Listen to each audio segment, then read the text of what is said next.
શક્રેશ્વર મહાદેવનું મંદિર નર્મદા નદીના કાંઠે આવેલું છે। દર વર્ષે વરસાદના કારણે મંદિરની જગ્યાનું મોટા પાયે ધોવાણ થતું આવ્યું છે, જેના કારણે મંદિર પરિસરની દિવાલોમાં પણ તિરાડો પડી ગઈ હતી।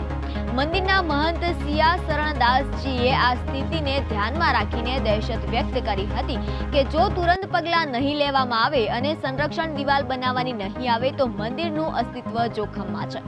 ગંભીર બાબતો એ હતી કે ગર્ભગૃહ સ્થિત શિવલિંગ પણ 1 ઇંચ નીચે જતું રહ્યું હતું। આ વખતે પણ ચોમાસા દરમિયાન મંદિરની જગ્યાના કેટલાક ભાગનું ધોવાણ થયું હતું। દરમિયાન ગત રાત્રે ભેખડનું ધોવાણ થતા શક્રેશ્વર મહાદેવ મંદિર આખું નર્મદા કિનારા પરથી નદીમાં ધસી પડ્યું હતું।